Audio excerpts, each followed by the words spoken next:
Bom, nesta segunda parte, o que eu imaginei que a gente poderia fazer?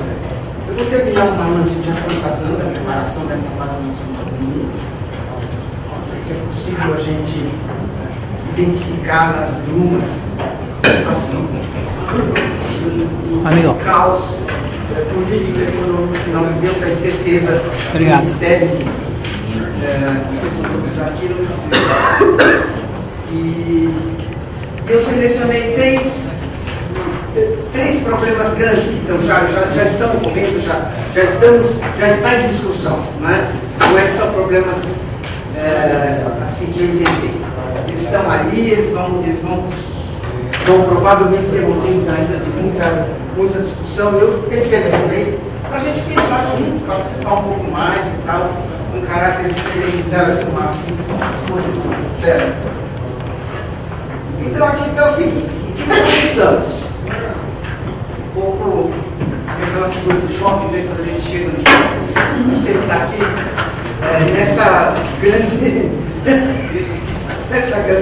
confusão onde nós estamos.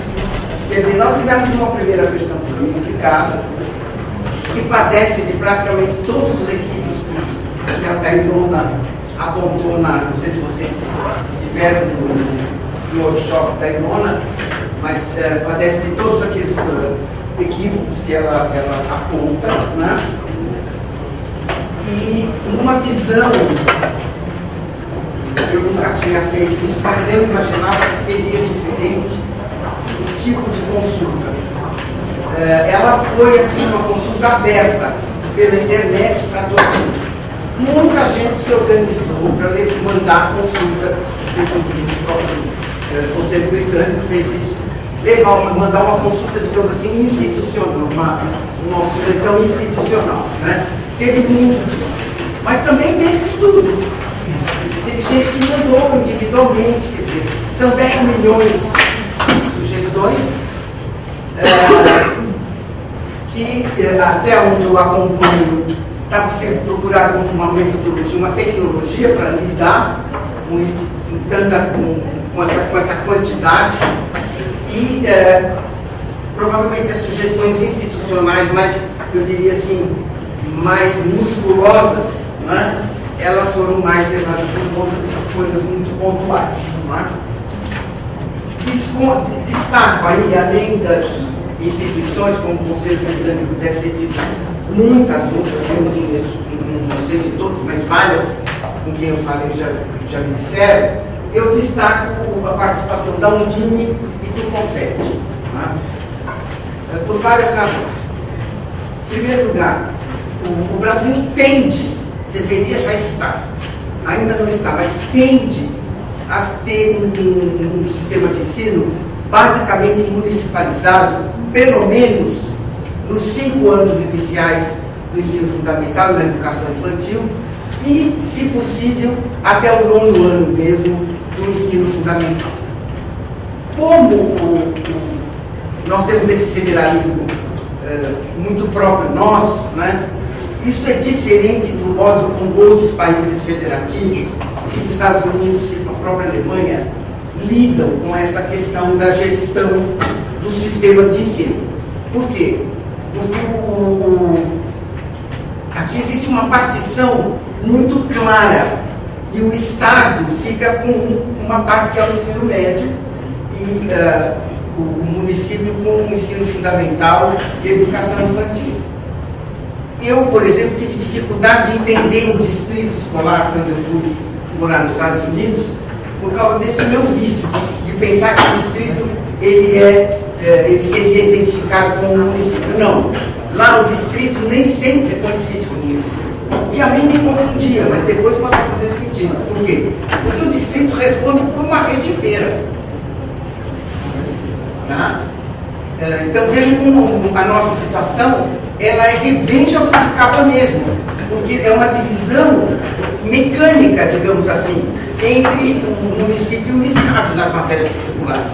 Agora vejam, este aluno brasileiro que já chega na escola trazendo uma série de necessidades que são muito próprias dele, né? passa por uma fase onde ele é um aluno municipal. Ele é de uma entidade, digamos assim, que não é subordinada àquela que ele vai mandar o aluno continuar os estudos. Diferente do distrito, certo? Nos Estados Unidos, até às vezes, o Estado assume o distrito, as escolas do distrito, como a gente chama lá, como eles costumam chamar, o takeover, não é? Mas quando eles fazem o takeover, também eles fazem de tudo. Aqui, essa divisão cria situações as mais bizarras, algumas delas até bastante interessantes, que se tornam situações modeladas por acaso, mas que tudo contribui para a bizarrice, porque eu tenho um aluno que vai até o 5º ano, ele é municipal, no 6º ano ele é estadual, certo? E o prefeito diz que não tem nada a ver com aquilo que ele está mandando para frente, e o Estado diz que o município deveria ter mandado melhor, ele também não tem nada a ver, tem que recuperar isso que ele está percebendo. Isso atinge uma faixa específica que está passando da infância para a puberdade. Está começando, os hormônios estão começando a se movimentar. Em alguns casos já estão saindo pelas orelhas. Né? O conflito familiar é comum nessa época. Então, são conflitos demais em cima de uma única criança. É o conflito familiar, é o conflito dela com ela mesma, saindo da infância e entrando na puberdade, com primeiras manifestações de diferenciação sexual, é a passagem do município para o Estado, que não deveria ser um problema da criança, termina sendo um problema da nossa criança. Né? Dentro deste quadro, o fato de pôr um DIME que concede junto, um DIME cuida das redes municipais, associações das secretarias municipais. O fato de termos concede e um DIME juntos já é um progresso, certo? É claro que não vai resolver lá na ponta todos os conflitos que há. Tem cidade, gente, que é um inferno. Jundiaí é um exemplo de cidade que é um inferno. A briga do pessoal das escolas municipais com o pessoal das escolas estaduais. Né? E já foi pior, viu? Já foi pior, já foi assim, o município não investia nada no ensino fundamental, só investe no ensino de educação infantil. Teve município no Brasil que tinha o ensino fundamental de educação infantil de primeiro mundo, e assim que a criança entrava no ensino fundamental, estragava tudo o dinheiro e o trabalho e o esforço da própria criança investido na educação infantil. Já foi pior, melhorou. Mas ainda assim causa muito problema. Então, um DIME e CONCED são atores indispensáveis nesse cenário. Mais do que qualquer outros que eu veja. Né? Sei também que as representações das escolas particulares mandaram contribuições. Né? Então, estamos todos. Isso aqui foi um passo.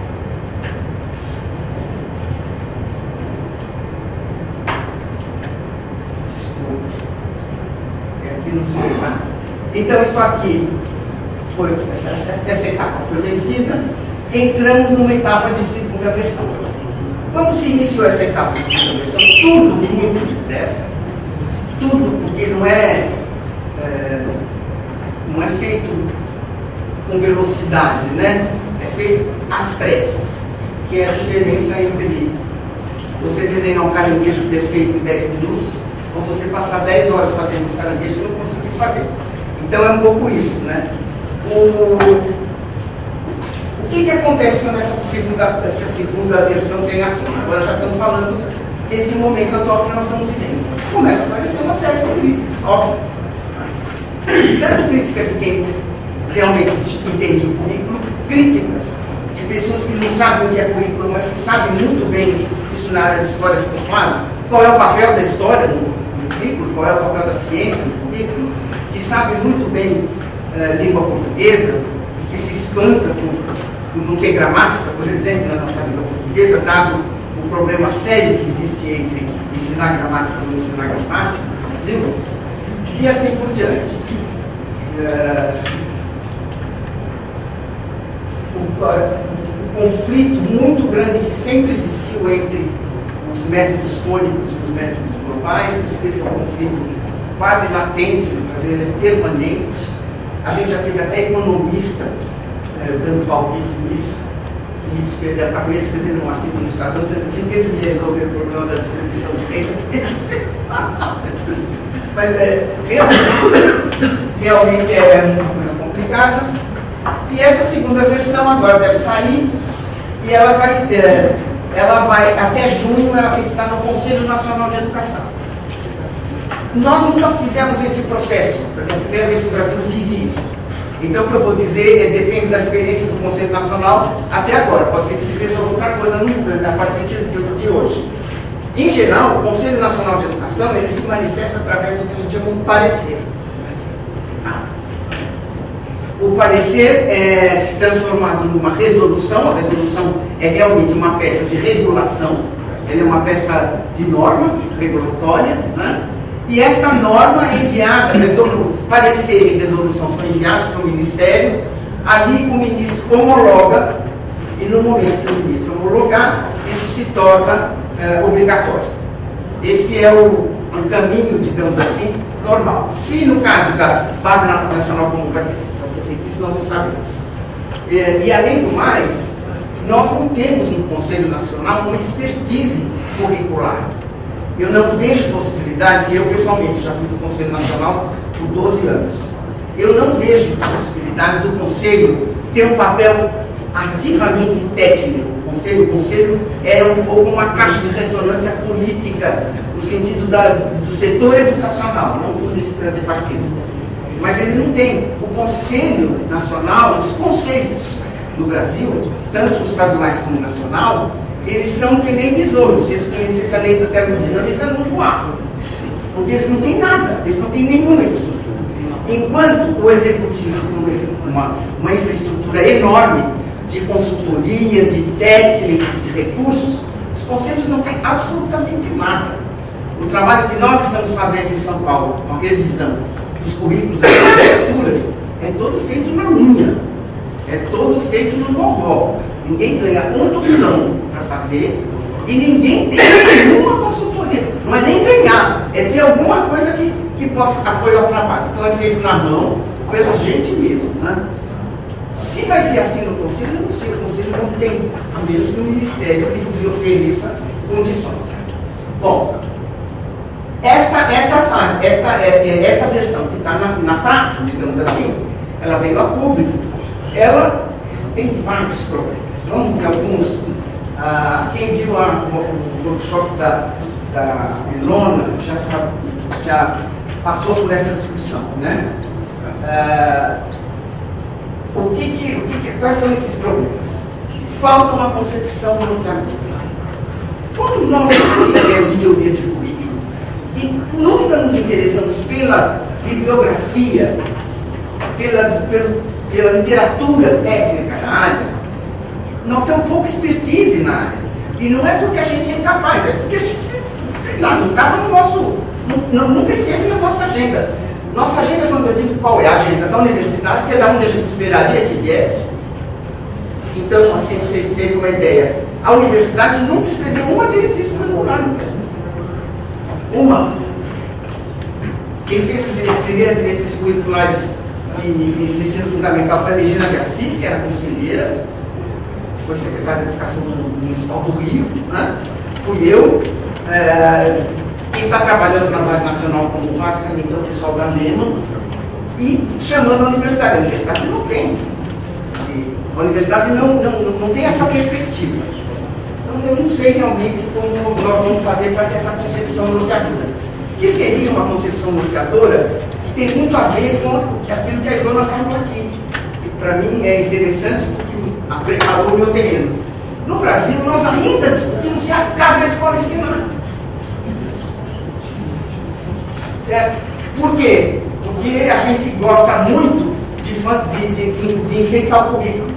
A gente tem trocentos projetos, cada escola tem um monte de projetos, cada escola tem um monte de atividade. Mas quando a gente vai, se a gente espremer, quer dizer, exatamente o que a criança aprendeu ali, não tem. Por exemplo, domínio da língua, sem o qual não dá para fazer absolutamente mais nada na vida. Difícil. Vocês viram, não estou nem falando do PISA, os nossos resultados das provas da prova Brasil, sobretudo da prova Brasil do ensino médio, que é uma tragédia. É de cortar os cursos, quando a gente vê os resultados da gente do ensino médio, das avaliações que nós fazemos. Não estou falando da seguinte forma. Né? Então, essa concepção norteadora, para que serve o currículo? Por que nós educamos? O que nós queremos para o país com essa... Não temos. Nós realmente ainda temos coisas muito distintas. O tempo é pouco. Não deu para priorizar. Vocês sabem que quando a gente tem pouco tempo, a gente produz mais.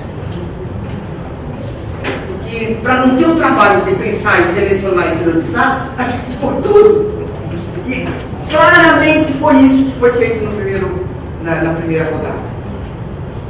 Não é que teve uma discussão, por exemplo, pegar o pessoal da Academia Brasileira de Ciências, da SBPC, da Sociedade Brasileira de Física, da Sociedade Brasileira de Química, da Sociedade Brasileira de Biologia, reunir esse pessoal, ver quais são os grandes pesquisadores na área, né, nas nossas universidades públicas e privadas, e fazer com esses pesquisadores um tempo para eles primeiro começarem a engolir essa história, deglutir, sedimentar, e daí nascer um conhecimento realmente mais sólido, mas não houve tempo de fazer isso em nenhuma área. Né? Algumas tinham mais experiências do que outras, e assim mesmo deram problemas, como é o caso do língua portuguesa. Matemática parece que é uma área que tem um grande interesse no ensino da matemática no Brasil, principalmente com a iniciativa deste grupo de educação matemática que nós temos. Então aí dependeu muito do que tinha. O que aconteceu? Os problemas foram exaustivamente relacionados e eles não foram relacionados expressos na forma daquilo que o aluno faz com aquele conteúdo. Que esse ficou muito claro hoje na exposição. Quem estava na exposição da Ilona? Quer dizer, eu não sei se vocês lembram, mas ficou bastante claro quando ela disse: uma atividade não é uma expectativa de aprendizagem, nem é uma atividade. Atividade é atividade. E é difícil de distinguir. Quando eu digo isso, eu não quero diminuir os brasileiros com isso, ao contrário, eu tenho muito cuidado, porque é o meu país, eu teria vontade que ele tivesse muito mais adiantado. O que eu digo é que nós nunca tivemos oportunidade. Gente, eu sou uma pessoa relativamente bem informada. Eu só vim a conhecer o pensamento do Schuman, entende? Não sei se vocês conhecem, quando eu fui trabalhar nos Estados Unidos. Por quê? Porque essa bibliografia não entrava no Brasil. Quer dizer, o Schuman escreveu coisas em 80, que eu fui conhecer na década de 90 e já à beira do século XXI. E tem gente que nunca ouviu falar no Schuman até hoje, na nossa vida acadêmica, que é uma das contribuições mais robustas para as didáticas, para a questão do conhecimento que se ensina, o domínio pedagógico do conteúdo do currículo.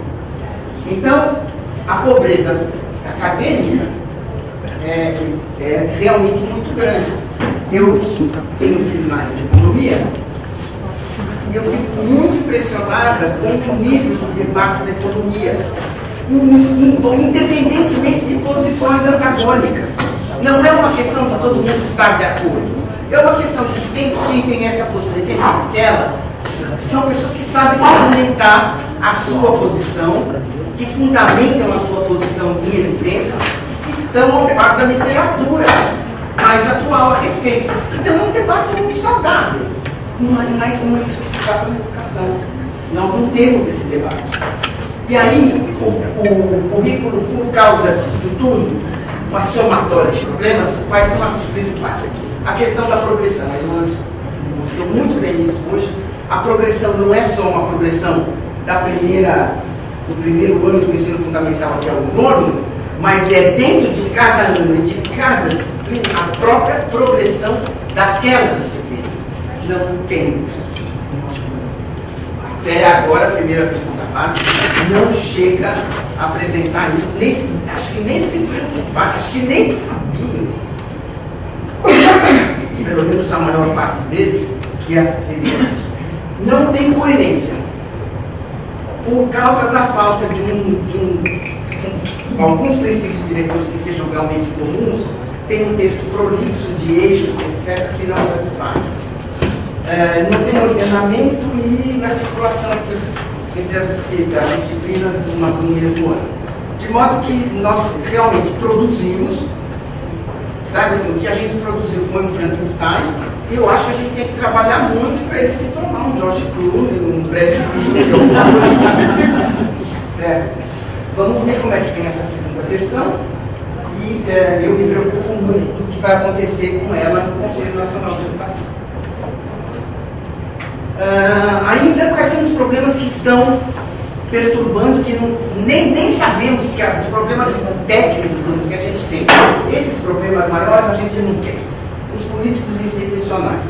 Qual é a legitimidade para arbitrar conflitos e pactuar consensos no contexto político atual? De modo que, na hipótese da presidente ficar, ou do eventual novo presidente querer concluir este trabalho este ano de 2016, eu não sei se vai dar para ganhar empuxo político para ter legitimidade para discutir. Enfrentar coisas. Nós teremos que enfrentar coisas das corporações, dos sindicatos de professores, dos sindicatos do pessoal das associações. A ANPED, por exemplo, é contrária à Base Nacional Comum, e assim por diante. Tem que ter o ministro que estiver lá, e tem que ter autonomia, credibilidade para fazer isso. Eu acho que isso não podemos responder. O papel do CBE não fica claro pela Lei Nacional de Educação. O Plano Nacional de Educação tem um artigo geral que diz que o Brasil deve aprovar essas questões estratégicas de política educacional, tem que ser aprovado por uma instância interfederativa. Interfederativa, se eu entendo, é assim que está na lei, é uma instância onde ficam representados a União, os estados e os municípios. Nesse caso não é o Conselho. O Conselho não é organizado a partir dessa perspectiva de ser interfederativo. Não é? Então a gente não sabe direito qual é o papel. Há na Câmara um projeto do deputado propondo que a aprovação final da Base Nacional seja pelo Legislativo. Isto pode ser um desastre, eventualmente pode ser uma solução. Por exemplo, aquelas coisas que você pensa que não vai ser solução e acaba sendo. Eu telefonei para ele, porque ele é do PSDB, eu tenho contato do PSDB, eu não sou do PSDB, mas tenho mais contato com ele. Ele disse que ele colocou esse projeto de lei para prevenir, ou pelo menos para alertar, que não é para ir para o Conselho, para onde quer que seja, coisas como foram no caso do programa de história, do livro de história, onde se nega toda a história mundial contra o eurocentrismo e só tem lá a história dos quilombolas e dos indígenas. Eu acho excelente incorporar a história dos quilombolas e dos indígenas, mas não desse jeito. Mas eu também não sei, os deputados também não entendem nada. Qual é o papel de todos os demais atores? Quem aprova, quem modifica, em quanto tempo? Porque um currículo, ele é uma coisa viva. Desde a primeira vez que eu estive na Inglaterra, a Inglaterra está fazendo currículo. A Espanha já tem trocentos currículos. O primeiro livro branco deles é lá dos anos 80. O Chile está fazendo um currículo que foi elaborado não é tão velho assim. Né? Então, como é que é essa sistemática? Quem vai ordenar isso tudo? Né? E os problemas ainda técnicos que não estão respondidos, que é de formato e conteúdo. Vocabulário. Eu, desde o início da discussão, sempre fui, lembra das primeiras reuniões da Base Nacional Comum, do Movimento pela Base, eu dizia, nós precisamos de um glossário, porque nós não temos sequer um vocabulário que nos permita nos entendermos entre nós. Quando ela diz componente, e eu digo disciplina, nós estamos falando a mesma coisa ou estamos falando coisa diferente? Né? Temos que entrar no... Temos que entrar num acordo a respeito disso. Temos que dizer quando a gente fala tal coisa, nós estamos querendo falar tal coisa. Que nem isso nós temos. Agora foi traduzido. Eu até mandei para o pessoal do Conselho Britânico o arquivo em PDF do currículo, do glossário da Unesco, que a gente traduziu, que a gente descobriu que a Unesco tinha enfrentado esse mesmo problema na União Europeia quando se unificaram os países, porque os países tinham terminologias diferentes para as coisas. O que na Inglaterra era escola pública, não era a mesma coisa que era escola pública na França. Porque na Inglaterra a escola pública era a escola do seu público, e portanto era a escola particular. E a escola pública, que nós chamamos de pública, era a chamada maintained school, escola mantida pelo poder público, pelo governo. Coisas tão primárias quanto isso. E daí foi que a Unesco fez 3 ou 4 glossários para ajudar a União Europeia a unificar os sistemas, que você tem problema de transferência de um sistema para outro, enfim. Né? Então, esse glossário que estava em inglês, a gente traduziu. Essa foi uma das tarefas minhas dentro de todo esse processo. Demorou um ano, porque é um trabalho enorme, né? de afinar todos esses conceitos.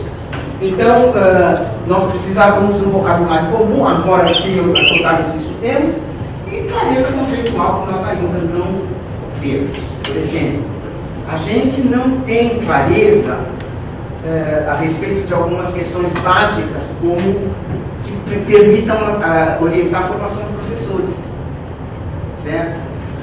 A gente não tem clareza sobre o que é o conteúdo curricular, como é que ele é apresentado, como é que ele, sobretudo, é processado na sala de aula, que é essa transformação de um objeto de conhecimento, tipo a física, num objeto de ensino, que é uma disciplina chamada física, que está no horário escolar e que o professor vai para a sala de aula para ensinar. São duas coisas diferentes, né? E os trabalhos da Deborah Ball nos Estados Unidos são muito ilustrativos disso. Eu acho que também na língua inglesa deve haver muito disso. Bom, e aí tem 3 problemas específicos que eu acho que a gente poderia estar pensando e discutindo um pouco. Que eu selecionei. Tem vários, mas eu selecionei esses 3. A educação infantil. A educação infantil é uma área muito conflitiva no Brasil. Muito.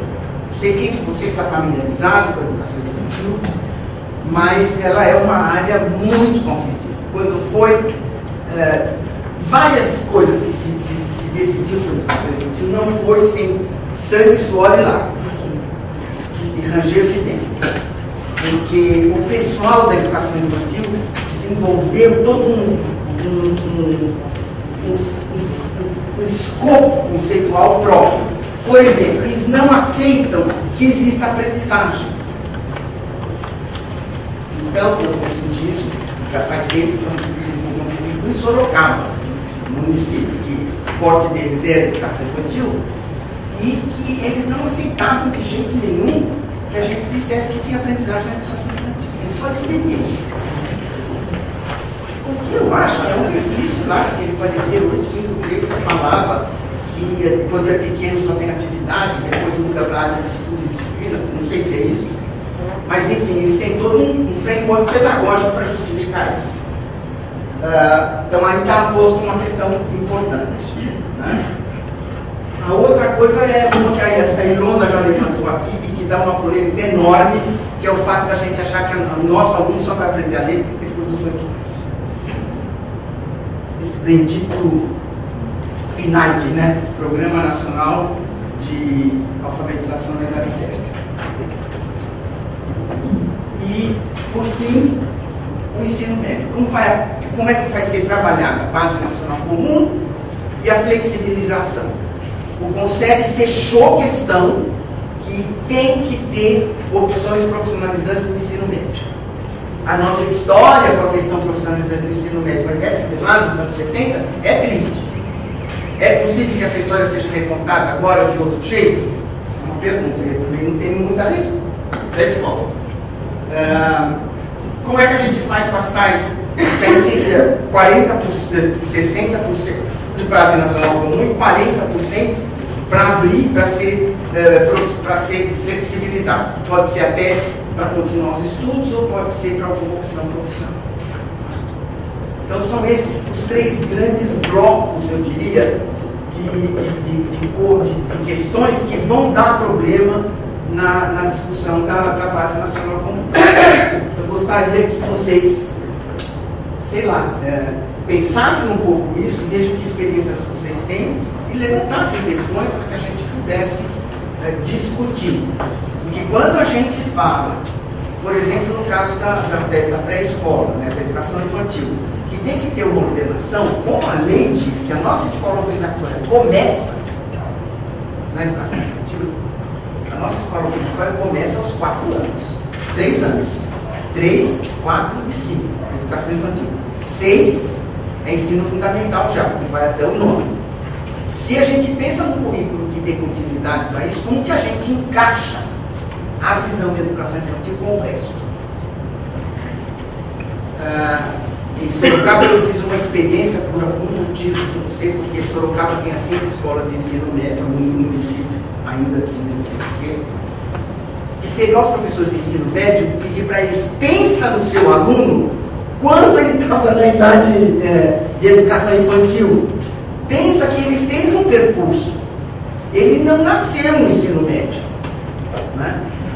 Você teria alguma coisa para dizer de como deveria ser aquela experiência, aquela aprendizagem, aquela escolaridade lá? Você, professor de ensino médio, não você pai, você cidadão, você, professor de ensino médio, você tem algo a dizer? De um modo geral, eles não têm. Eles não conseguem imaginar uma articulação entre a educação infantil e o ensino médio. É como se, sei lá, os meninos do ensino médio nascem na árvore. Falta o quê? Falta uma visão, inclusive, de desenvolvimento e aprendizagem. Na matemática, se eles não tiverem essa visão, eles não se dão conta de que o raciocínio simbólico começa muito cedo, e se ele não é bem construído a partir da pré-escola, ele vai ter problemas de matemática até a pós-graduação, como eu tive. Eu cheguei na estatística do pós-graduação e fiquei de boca aberta quando vi que meio vezes meio dava 0,5. Como é que 2 coisas maiores dão uma menor? Não tenho vergonha de dizer isso, nunca ninguém tinha me ensinado. Quer dizer, eu acho que muita criança deve chegar no ensino médio com esse mesmo defeito, porque não sou só eu, não fui só eu, né? Então, aí tem coisa.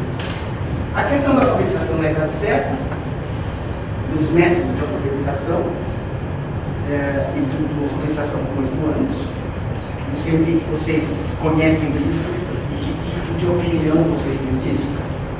E o problema da flexibilização do ensino médio, como é que vai ser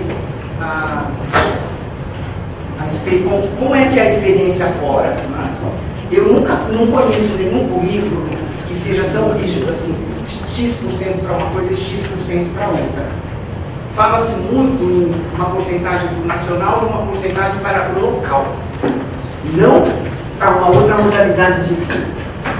O ensino profissional é outra modalidade, não é que ele é local, ele é outra modalidade.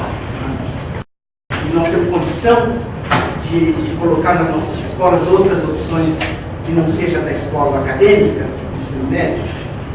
Eles têm razão quem está falando isso. Só 18% dos nossos jovens que vão para o ensino médio depois vão para a faculdade. Esse pessoal precisa trabalhar.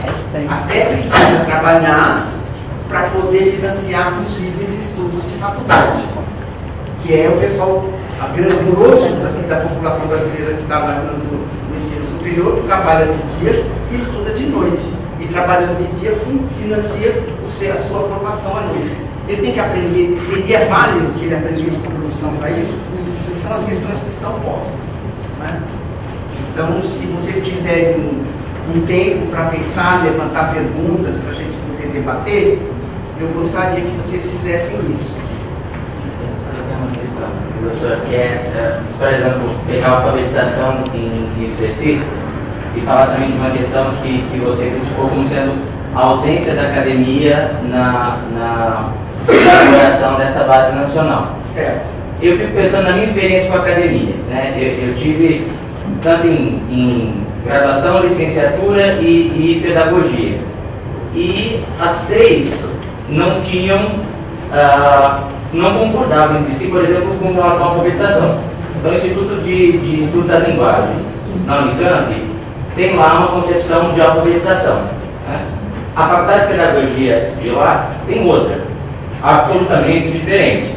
O IFISH, então, nem se fala, você já falou que era a questão da didática dentro da filosofia. Então, assim, dois institutos um do lado do outro, o outro próximo, com professores até assim, com boas formações e referências, mas que a ideia-chave sobre como se dá o processo de aprendizagem são completamente diferentes. Então, eu também não sei se foi bom ter deixado um pouco da academia, senão a gente teria continuaria sendo, acho que um Frankenstein, porque não bateria o martelo sobre, assim, pegando só a alfabetização como um exemplo.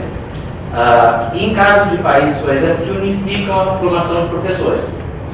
A formação de professores em específico, ela tende a ser unificada para não ter esse tipo de divergência. Eu não sei o que funcionaria melhor a sua pergunta realiza aquilo que realmente eu pensei que pudesse nascesse daqui.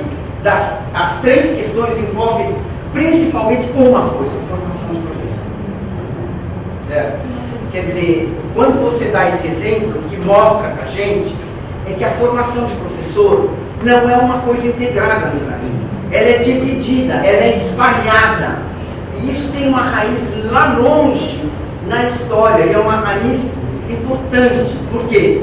Porque quando nós só formávamos professores no ensino médio, normalistas, digamos assim, quem dava aula de ensino médio, de ginásio, nem era licenciado, eram grandes especialistas, eram tão pouquinhos que não tinha muito, a escola era muito seletiva, né? E aí houve um movimento forte que nasceu lá na Escola Normal do Rio de Janeiro, que depois veio a ser o Instituto Superior de Educação do Rio de Janeiro, para que o ensino normal e a escola formadora de professores tivesse uma identidade própria. Por quê? Porque a Escola Normal do Rio de Janeiro nasce como um apêndice do Colégio Pedro II. Tanto é verdade que ela funcionava à noite. Olha que coisa! Quer dizer, eu quero esse negócio de formar professor de noite é antigo no Brasil, certo? Como não tinha lugar de manhã e de tarde para se trabalhar no Pedro II, eles fizeram o curso de formação de professores da Escola Normal à noite. Isso foi em 1890, por aí. Só em 1927 a Escola Normal teve um prédio próprio. E isto pela luta do Fernando Azevedo, do Lourenço Filho, do Abílio Teixeira, de vários que viriam a ser depois signatários do Manifesto dos Pioneiros. Tá? E aí a Escola Normal ganhou corpo próprio. Este movimento em São Paulo e em vários outros estados, ele estava caminhando nessa direção. Ou seja, a Escola Normal tinha uma escola primária anexa, que era onde os alunos faziam estágio, que é o que deveria ser. Tá? Como a coisa foi crescendo para ginásio, foram criando ginásio. Aí nasceu o Instituto de Educação, que aqui em São Paulo deu o quê? Deu Caetano de Campos, deu Padre Anchieta, Canadá de Santos, o filho da Lapa, que eu nunca lembro o nome dele. E em cada cidade do interior de São Paulo e de vários estados do Brasil, tinha um Instituto de Educação. Esse Instituto de Educação tinha escola normal, mas ele também tinha clássico, científico, normal, ginásio e primário. As normalistas faziam estágio no primário. Quando começou a expandir para ter professor por disciplina para a quinta série em diante, eles faziam estágio no ginásio. Então fazia todo sentido você ter um instituto superior de educação, que formasse professores em nível médio e em nível superior. Tá? Esse Instituto Superior de Educação deveria ter um projeto pedagógico próprio. Estava tudo indo por aí, o Arcafrânio Peixoto insistiu muito com isso, apresentou o projeto do Rio de Janeiro, o governador do Rio de Janeiro já tinha aceitado e tal, quando história da Revolução Constitucionalista, Getúlio Vargas, aqueles rolos que teve nessa época, São Paulo perde e São Paulo resolve importar uma missão da França para criar uma faculdade de filosofia, que era uma faculdade de filosofia no espírito da Sorbonne, filosofia, ciências e letras, porque na França nunca se formou professor na filosofia. A formação do professor era na escola normal superior. Ali estudou Sartre, ali estudou Simone de Beauvoir, grandes intelectuais, né? Então era para formar, estava nesse modelo, né? A faculdade, quando se cria a faculdade de filosofia, todo o recurso vai para a criação da faculdade de filosofia, ciências e letras da USP. E aí onde vai formar os professores de quinta e oitava, que já estavam na Caetano de Campos. A Caetano de Campos já era o Instituto Superior de Educação. Eles vão como subproduto do bacharelado da Faculdade de Filosofia, Ciências e Letras. E esse subproduto é assim, 3 anos de conteúdo e 1 ano de didática. E aí é que deu esse modelo maluco. O indivíduo faz o conteúdo lá no Instituto de Matemática, aí ele vem fazer a didática aqui na Faculdade de Educação, que não concorda com o Instituto de Matemática. É a descrição que você me deu. Quer dizer, essa questão de alfabetização na idade certa, ela está muito implicada nisso. Porque de um lado você tem pedagogos, linguistas que estão estudando psicologia do desenvolvimento, neurolinguística, etc. E do outro lado você tem o pessoal das letras, que não entende nada disso, e de repente a didática deles não é a mesma. É uma confusão, certo? Por trás de, se a gente tivesse uma instituição dedicada inteiramente à formação de professor, ela teria que ter um projeto dela, coerente, que formaria professor de primeiro de educação infantil, primeiro a 5º ano, 6º a 9º ano e ensino médio. Tudo numa mesma instituição. Daí veio a lei de diretrizes básicas que nós temos agora, e o Darcy Ribeiro. Você sabe que quem acabou dando um pinote e conseguindo passar a lei de diretrizes básicas foi o Darcy Ribeiro, né? E o Darcy Ribeiro que colocou na LDB o Instituto Superior de Educação. Está lá, no artigo 62, pode olhar. Tá? Ele colocou porque era o sonho da vida dele. Inclusive o sonho da vida dele era uma escola normal superior nacional, que fosse referência para a escola normal superior do país inteiro. E ele coloca ali o Instituto Superior de Educação. Quando ele morre, e isso é incrível, isso parece que faz desses atos, né? Ele está no seu leito de morte mesmo, que ele chama o Fernando Henrique e o Paulo Renato, e faz eles jurarem que eles iam criar essa escola normal superior, que o Paulo Renato fez, sabe? Promessa feita para muitos, até falei. Ele deu um dinheiro grande para a fundação da Ribeiro e para fazer um projeto de escola normal superior, uma parte à distância, uma parte presencial, né? Só para formar professores. Eu trabalhei nesse projeto. Mas quando ele chegou no Conselho Nacional de Educação, ele se perdeu na bacia das aulas. Ninguém mais sabe aonde está isso. Ninguém dá conta. Eu já perguntei lá para o secretário executivo do Conselho, um monte de gente, ninguém dá conta de onde está esse projeto, essa proposta que veio do MEC. E nós caímos na mão do pessoal da pedagogia. Então a pedagogia manteve a formação de professor de primeiro a quinto, e as outras licenciaturas os professores de 6º a 8º. E aí você põe todo mundo junto e manda fazer as didáticas. Não bate. Por quê? Porque o modelo médico, que é hoje o que está sendo discutido na formação de professor, é aquele modelo que desde o primeiro dia o conteúdo e o ensino do conteúdo estão associados. Então você não tem licenciatura, você não tem ensino de curso superior de inglês. Você tem curso superior de inglês para ser professor de inglês. E junto já está a didática. Como é o modelo médico? Desde o primeiro ano ele vai para residir, para fazer residência, fazer estágio por ponto-socorro, etc. Nós não temos isso. Nós temos curso de educação infantil, de formação de professor de educação infantil à noite. E eu na Inglaterra era muito chamada para fazer exposição sobre o sistema educacional brasileiro. E toda vez que eu dizia isso, os ingleses diziam, mas como é que vocês dão um professor de noite? E eu dizia, por quê? Porque nós somos assim.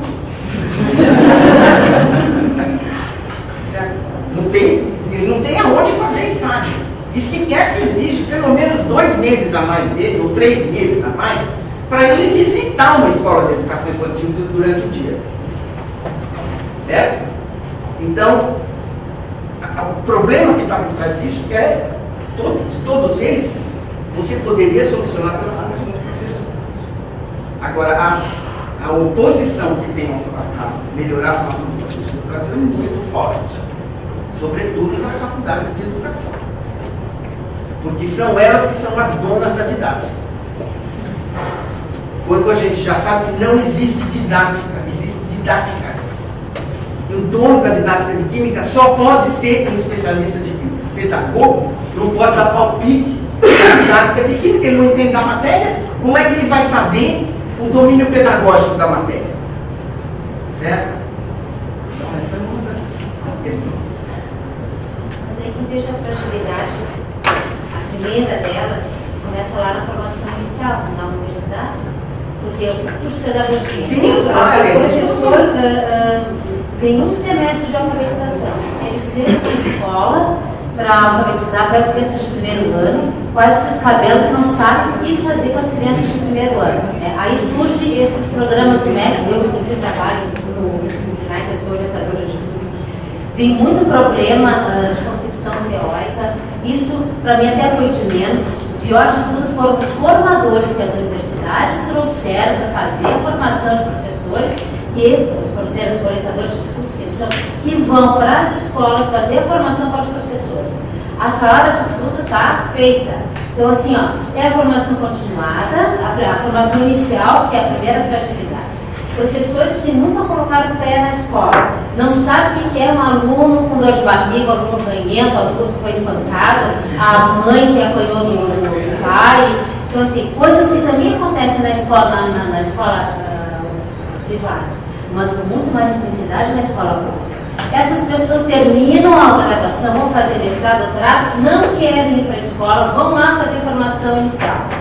E aí o ciclo é uma coisa doida. E formação continuada não existe. Então, assim, existe ainda nos municípios, e aqueles, quando tem secretário de educação, que se preocupem em fazer investir em formação continuada. Mas aí também são as N concepções que acontecem, né? Então eu vejo cidade, onde eu venho, sou de Florianópolis, a gente investe na formação continuada. Então, assim, hoje nós estamos revendo a nossa matriz curricular. Qual foi a fragilidade? Ela é uma boa matriz que foi feita junto com os professores, né? Com discussão com os professores. Os professores se enxergam ali, eles levam embaixo do braço, funciona. Isso na área de línguas. Mas tem um problema sério, que é a concepção teórica. Então a gente até fala assim, não, mas isso funciona, a gente faz assim, mas não está escrito. Então é porque também nós não sabemos como fazer. Então parece um ciclo meio vicioso, meio doente, sabe? Que não vai melhorar nunca. E aí tem a questão de arte. Nós perdemos a nossa expertise pedagógica. Aquele gap que teve durante todo o final do governo militar, com aquela expansão da escola, que a gente só pensava em construir escola, porque estava apagando incêndio todo dia, nós perdemos. Para onde foi a nossa grande expertise pedagógica? Foi para o ensino particular. E, infelizmente, até agora não houve uma iniciativa séria de pegar o que o ensino particular sabe e sistematizar isso, exceto nos sistemas de ensino. Tipo, objetivo, Maridomos, COP, dinâmico, entendeu?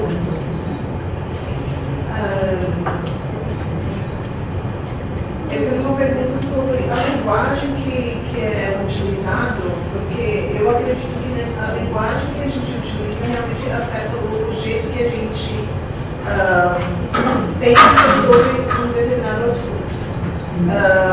Eu lembro uma vez eu fui para um projeto que a gente tinha com voluntários, e eram voluntários para ensinar inglês. E foi o treinamento desses voluntários. E era um grupo pequeno de 8 pessoas, e uma das meninas, ela foi claro no início que ela não falava nem entendia bem inglês. E ela estava se voluntariando para ensinar inglês para os jovens. Aí, num determinado momento, ela veio com uma fala muito filosófica, muito lá no ar. Eu falei, nossa, gente, meu português não é tão ruim assim, não estou entendendo nada que eu estou falando. Sabe, ela estava muito lá no ar. Aí isso me remete que você falou sobre experiência versus aprendizagem. E esse uso de linguagem para mascarar a falta... A ignorância. A falta que a gente realmente precisa. Mas é isso mesmo. Isso me preocupa muito, porque a gente vê isso muito com professores que vão para as escolas com uma fala muito filosófica. Mas você sabe ensinar? Você sabe fazer e ter resultado? Se você olhar a Base Nacional Comum, a primeira versão, é isso. Sabe? Uma total viagem linguística sem sentido. É justamente isso que eu queria perguntar para a senhora. Sobre essa base nacional, a minha avó está assim, eu sou de Brasília, eu moro lá, mas ela foi. Sobre a base nacional, a senhora considera que foi um erro abrir para o público geral, ou pelo menos para abrir para todas as disciplinas? Teria um caminho alternativo? Difícil de dizer, já. É difícil de dizer, mas eu acredito que se a gente tivesse feito primeiro língua portuguesa e matemática, talvez a gente tivesse podido se concentrar, ter mais foco. Tá? Abrir para tanta gente eu não acho ruim. O que eu acho ruim é ter conseguido agrupar um conjunto de pessoas que são de excelência nas suas respectivas áreas e que pudessem estar contribuindo. Certo? Quer dizer, nós nos fiamos basicamente na universidade, onde tem poucas dessas pessoas. Eu escrevi as diretrizes do ensino médio sozinha, na minha sala, na minha casa, com o meu computador. Ninguém da universidade me ajudou. Tá? Então, é importante a gente pensar nisso. Quer dizer, onde estão os grandes especialistas brasileiros? Por que não teve uma conversa séria com um Demétrio Magnoli sobre história, por exemplo? Certo? Quer dizer, são essas coisas que a gente deveria estar discutindo. Uma vez feita a consulta geral é importante. Teve contribuições institucionais da maior importância. Tenho certeza que a do Conselho Britânico foi muito boa. Mas eu acho que tem que ter uma instância de especialistas que fechem isso, sabe? E que possam realmente pôr foco e priorizar. Se for só em 2 disciplinas, melhor. Se der para fazer todas, melhor ainda. Certo? Porque eu li foi isso que os países desenvolvidos fizeram. Né? Começaram e também com o conteúdo. Isso David Beck, o que você prefere? Aprender muito disso aqui ou aprender nada disso aqui? Tá? Que deveria ter sido o foco da Base Nacional Comum.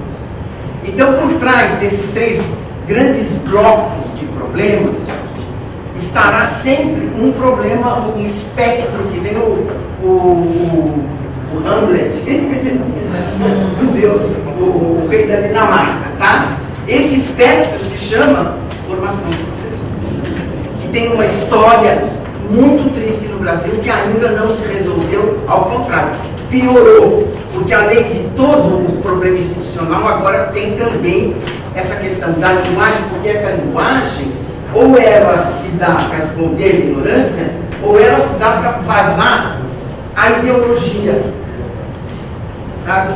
Então, qualquer coisa que se diga aprender, instrução é uma palavra feia, ensino é uma palavra feia. Você tem que ser educação. Eu não sou professor, eu sou educador. Não é?